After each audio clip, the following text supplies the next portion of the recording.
Welcome, Lynn, everyone.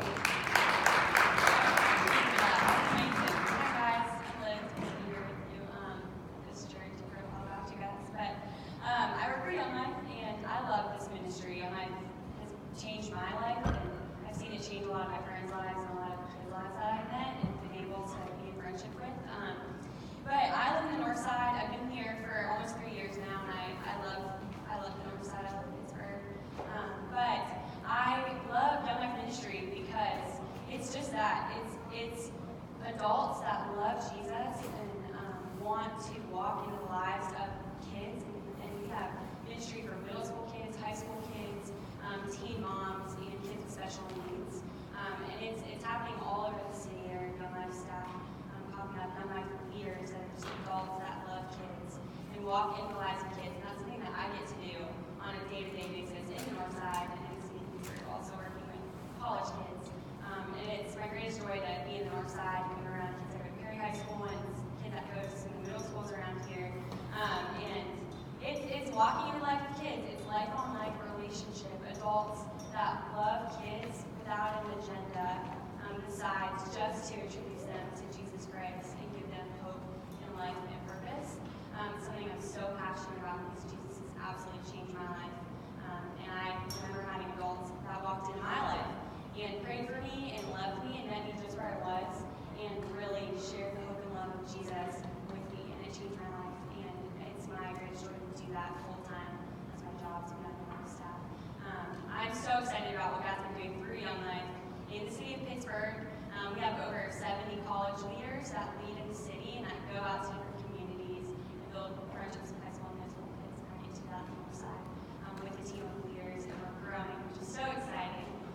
But I think of a girl that I'm really excited about recently. Her name is Layla, and I met Layla through her older sister who went to Perry. Me and Layla and I got to build a friendship.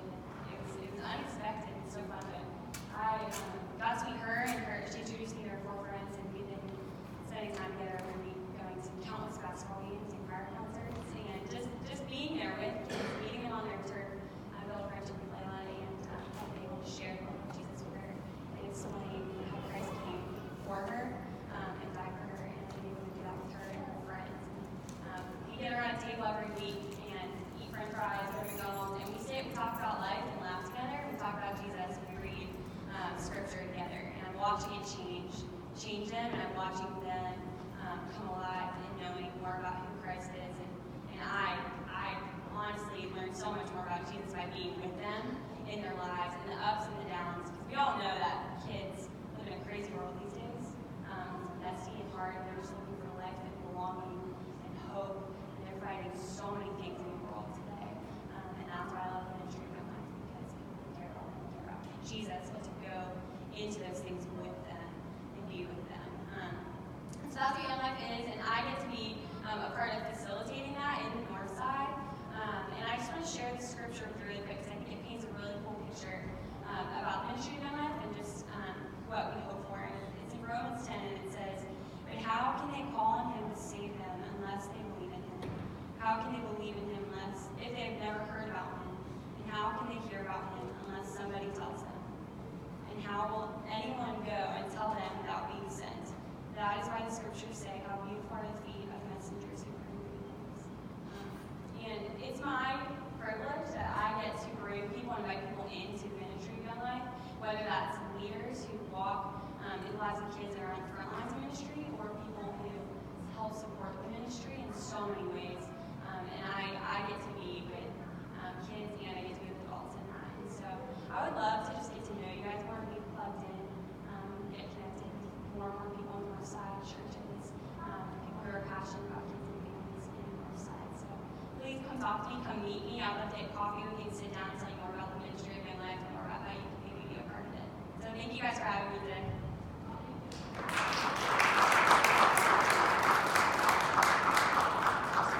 So Elise over there is another Young Life worker. She works with students in Fox Chapel.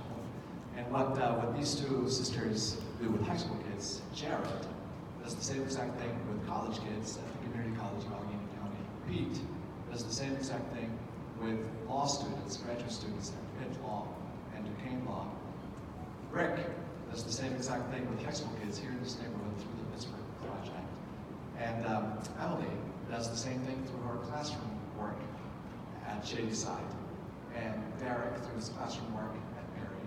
And Kate through her classroom work at, it's going to come to me, it's going to come to his thing for school. Carmelt. Yeah, thank you. And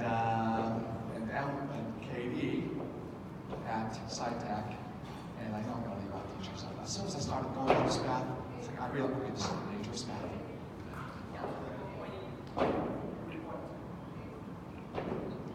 Sean, with kids in Armstrong County. Did you know that kids in Armstrong County need to also know that they're loved and they matter? Not just in Allegheny County. But how about if I stop there with naming names and say that needs to happen in pharmacies, and that needs to happen at universities, and that needs to happen in law practices, and that needs to happen in kitchens, and that needs to happen in community organizations, and in goat outreach programs, and beer distribution centers, and big foundations that distribute a ton of money, and little foundations that distribute a little. That anybody who's got breath, they are given that breath so they can say, isn't that good, y'all? Isn't that good? So if you don't mind, I want to just, while you're up here, symbolically, I'm going to pray for everybody who knows that their breath is about declaring the love of God for the Spirit. God, thank you for those individuals, men and women, who recognize that their feet take them to places where real people with real hurts and real struggles and real wounds and also real joys live. And their feet take them to those places so that they can declare the goodness of the Lord in the land of the living. So that no one goes to bed tonight or tomorrow night without knowing that they matter greatly to the King of all kings, to the Maker of the universe, and to us. Thank you for Liv, for this family, and your workers throughout the world. In Jesus' name, amen. Thank you, Liv. Good to have you here. Okay, so now we'll dismiss our kids. Oh, we already did that. So, Gospel of Luke. Last week, Jean did an absolutely splendid job, a remarkable job, walking us through Mary's experience with being told this amazing news that she would carry the Son of God, and that when she went to see her cousin Elizabeth, upon her walking into the room, the baby inside the womb of Elizabeth jumped for joy at the coming of the woman who's carrying Jesus. And Jean took us to that place of thinking about how we encounter God in different ways that we encounter God. It's just beautifully powerful. And I'm going to take us to the next leg of the chapter. Now Elizabeth is about to have a baby. All right, so it was time for Elizabeth to have her baby. She gave birth to a son. I was kind of struck by these words. It was time for Elizabeth to have her baby. What time was this in Elizabeth's life? She was an old lady. It was time for her to have grandbabies. Maybe even it was time for her to have great-grandbabies. What is she doing having babies? Well, because she and her husband could not have babies. And they were all up in years and they were old, and there's another encounter with God that resulted in life being created again. So the woman who is ready to have grandkids and great-grandkids cannot have grandkids and great-grandkids because she never had kids. So now in her old age, she is blessed with the gift of having a kid. Now, we didn't read this in the last few weeks, but just to kind of remind those of us who know it and tell those of us who don't know it about her husband, Zechariah. Zechariah was also an old man. He was a priest. He went to the synagogue to do his thing, as priests are supposed to do. And while he was in the synagogue, you know how the angel appeared to Mary and Angel Gabriel and said, you are blessed among women, and you're gonna carry God's son. Well, that same angel Gabriel that appeared before appearing to Mary appeared to Zechariah when he was in the temple. He was doing his thing in the temple. And the same angel appeared to him and said, listen, Zach, your wife in her old age is about to have a baby. And his reply was, how could that be? It's impossible. He said, well, you watch now. And as a kind of a reminder of the fact that I told you this, you're going to lose your ability to speak. You're going to be mute. You're going to be mute and maybe even deaf. We're not exactly sure. But certainly mute. You're not going to be able to speak until the baby's born. So you're going to leave this, and you're not going to be able to tell people about this experience, except maybe if you wrote it down. This experience with the angel telling you that you in your old age, your wife in her old age, you're going to have kids. So now it's time for Elizabeth to have her baby. She gave birth to a son. I love this next line. Her neighbors and relatives heard that the Lord had shown her great mercy, so they shared her joy. There was no jealousy. There was no mockery. There was no, man, don't you know what you did last week? She doesn't deserve this.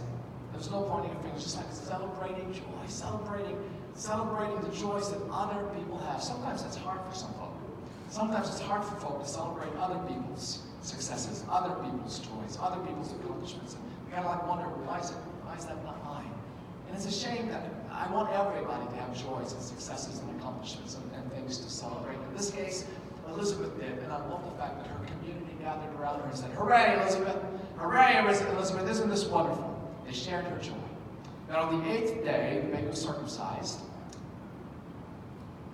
So, on the 8th day, they came to circumcise the child. And they were going to name him after his father, Zechariah, because that's what you do. You name, be like Zach Jr., and then Zach the 3rd, Zach the 4th. You're just going to keep naming kids after yourself. A lot of folk do that. And in that custom, that's what you did with the firstborn son. The firstborn son was named after his dad. But his mother spoke up and said, no, his name needs to be called John. Is John here? Where's John? What does the name John mean? Anybody know what the name John means? We don't have any Johns in the room. What does the name John mean? Anybody?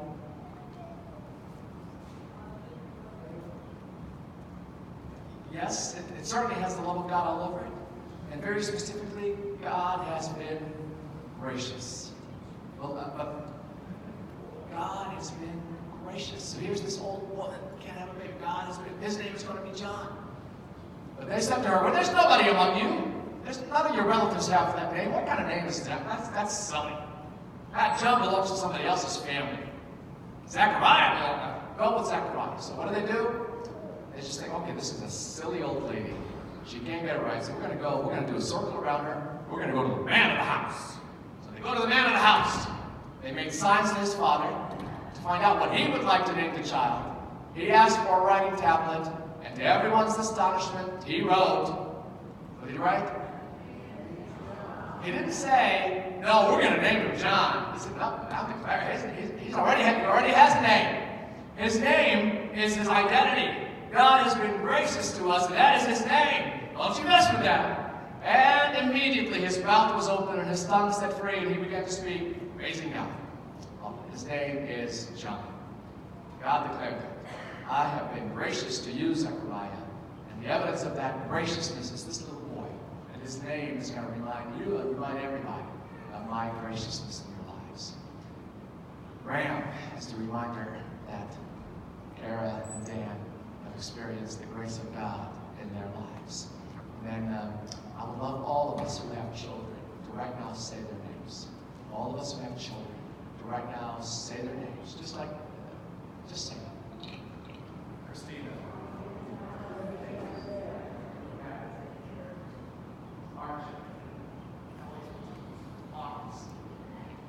These aren't all my kids and my grandkids.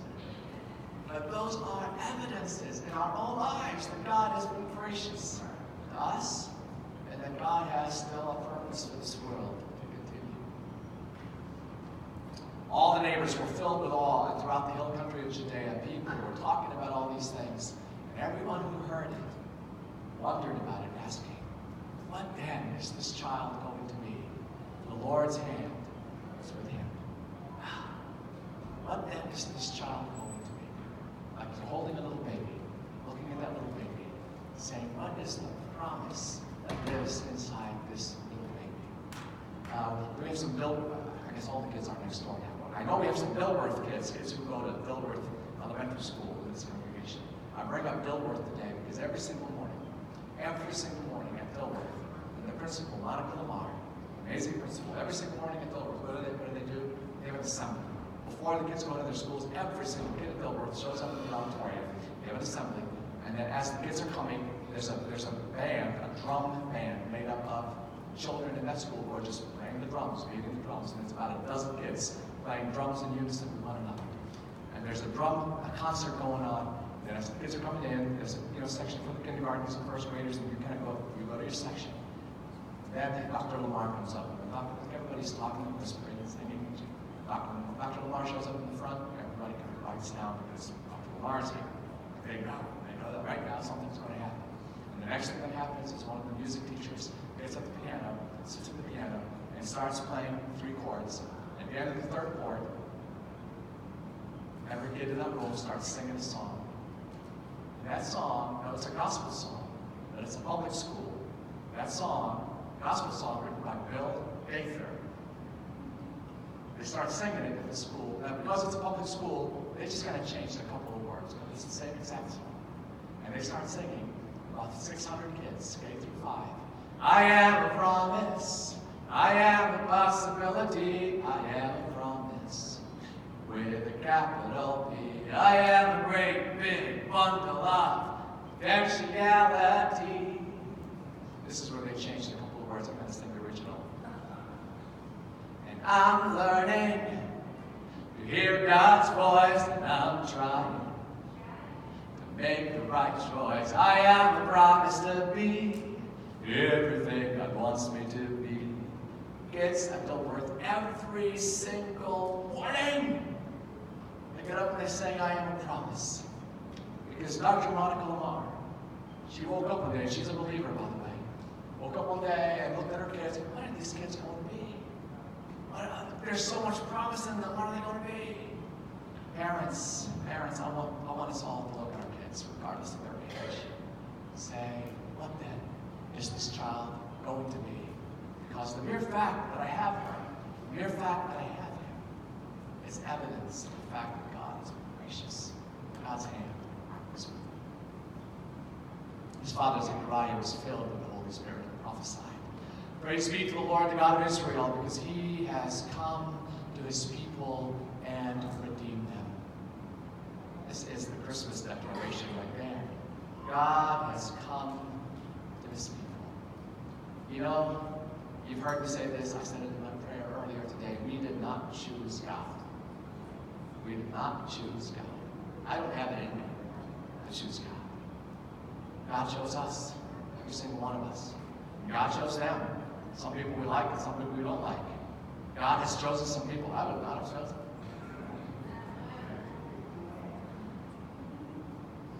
Thankfully, they go to somebody else's church.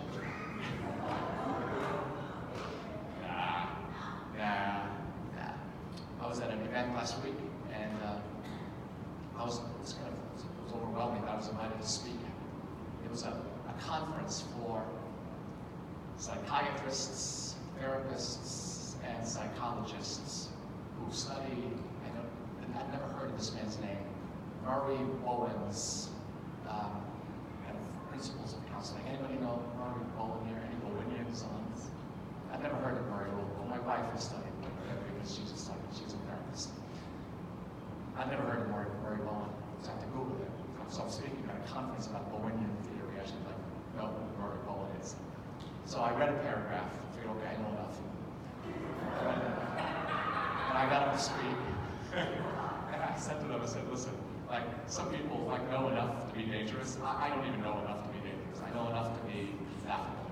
And the purpose of the conference was to talk about how they, counselors, therapists, psychiatrists, can help build bridges in this very polarized society. You know that we live in a very polarized society, right? And most people seem to be, instead of moving toward one another, what are they doing? Exactly. So we're going to the opposite corners of the boxing ring and putting our boxing gloves on. Say, okay.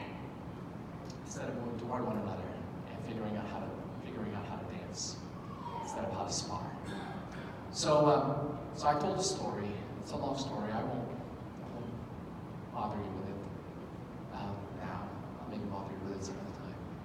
But the bottom line of the story is that that's a good story. Patty and I were driving to a funeral, a friend's funeral. As is typical of me, the funeral was a butler. It was going to require about an hour and 15 minutes, and I budgeted 45 minutes. So I came home to pick Patty up. Come on, woman, get in the car, we gotta go. Like it's her fault, right? So she gets in the car, we're driving on 79 to get the butler, driving super fast, faster than I should. Made a right, whatever direction that is, on 228, going through a little community called Seven Fields. Some of you know that area? So we get to that area, and there are 2 lanes. One of them is about to end. So 2 lanes are like this. This one has a traffic light. This one ends to turn into a shopping mall. There are like 20 cars in the lane that has the traffic light, and no cars in the lane that turns. So you know where this is going, right? So I get in the lane that has no cars, and I time it perfectly just to get, I'm going slowly in that lane, and I get to the light as soon as it turned green. I was there, I kept moving, no harm done, didn't hurt anybody, right? Well, there was a woman in the first spot, older woman, gray, purple hair, and grandma. She wasn't happy with me, so she actually for 2 minutes, am I exaggerating? For 2 minutes, grandma hailed me, like right in my head, bumper, with her hand on the horn. Her hand on the horn, just like, and I'm looking in the mirror thinking, oh, grandma's about to pull a sawed-off shotgun. And I'm thinking, like, I'm nervous. And then we get to the there's another traffic light. Lord, please, please, please, please let me get through it before it turns red. And then grandma gets up. I was like, it turned red.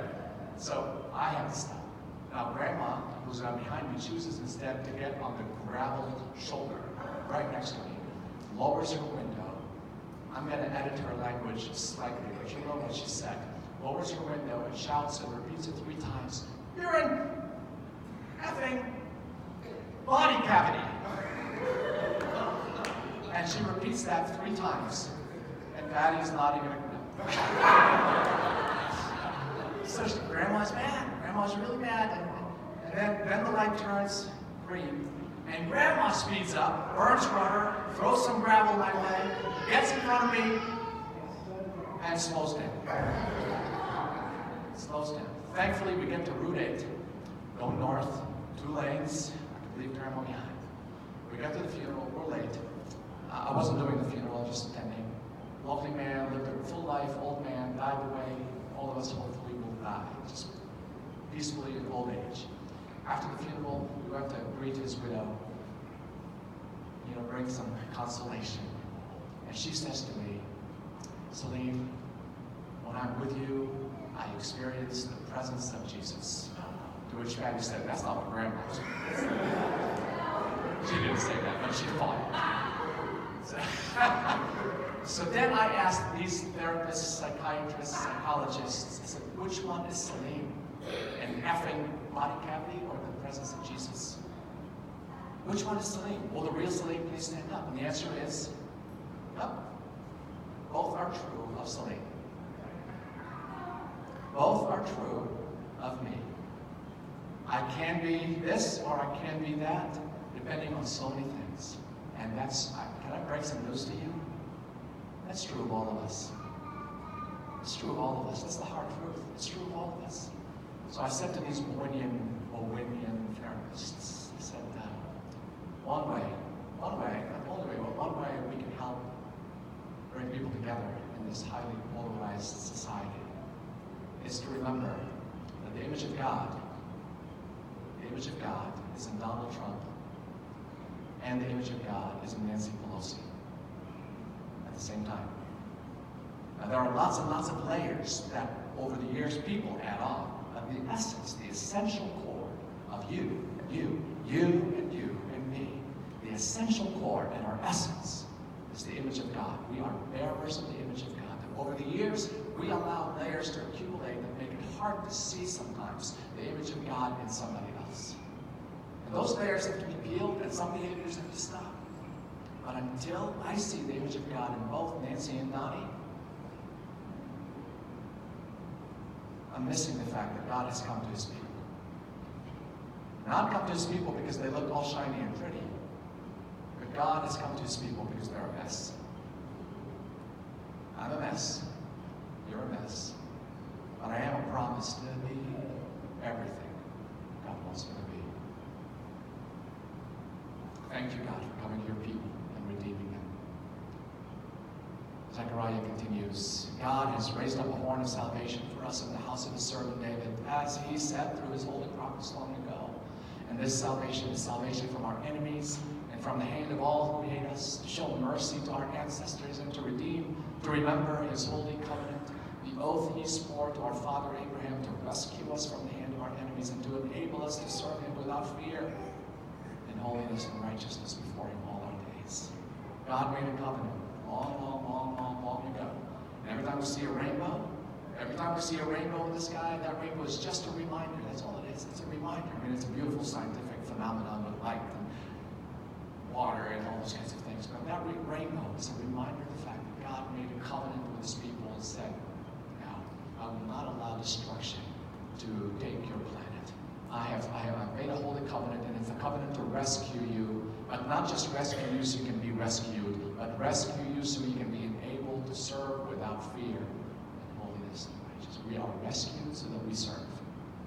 We are rescued in order to serve. That's it. And now Zechariah is holding his little baby, whose name is John. God is gracious.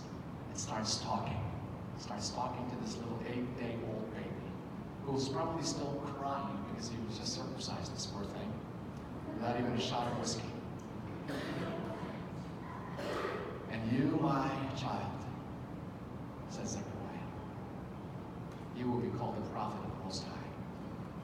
You will go on before the Lord to prepare the way for you, to give his people the knowledge of salvation through the forgiveness of their sins, because of the tender mercy of our God, by which the rising sun will come to us from heaven to shine on those living in darkness and in the shadow of death, to guide our feet into the path of peace.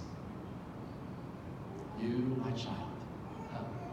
Now, I just kind of want you to think about the wonder of this. He's holding an 8-day-old baby, and he's speaking into this baby a vision for that baby's future. And part of that vision, you are going to prepare the way. You will go on before the Lord to prepare the way. And the Lord that he's talking about is in the womb of his cousin Mary, who is sitting there at that baptism because Mary stayed there. Mary stayed with her cousin Elizabeth until this baby was born, before she went back to her family. So this whole statement, this whole powerful thing, the vision that was in those babies, and one born, just born, 8 days old, and one not yet born, prepare the way for him,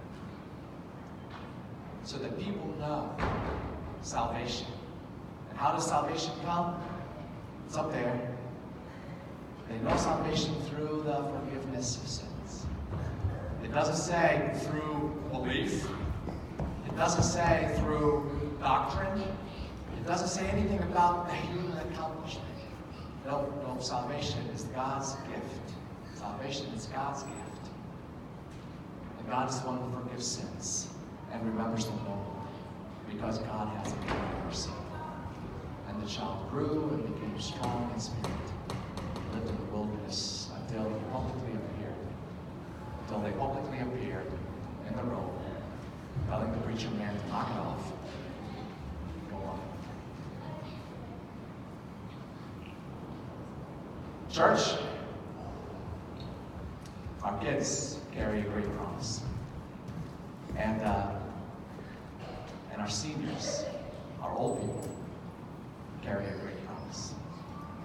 And those in between children and old age carry a great promise. Every single person who's got breath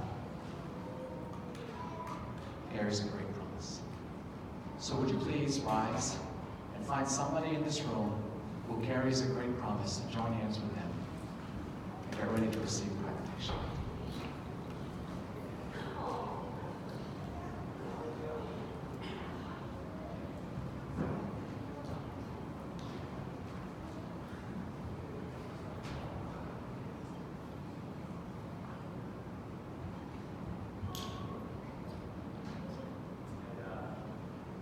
While you're holding hands, an announcement we forgot to make earlier has to do with toys for tots. So see Nadine Toys for Tots if you signed up. It's been a slight change in how they're doing business this year, so see maybe. Family, sisters, brothers, may the Lord bless you. May the Lord make his face to shine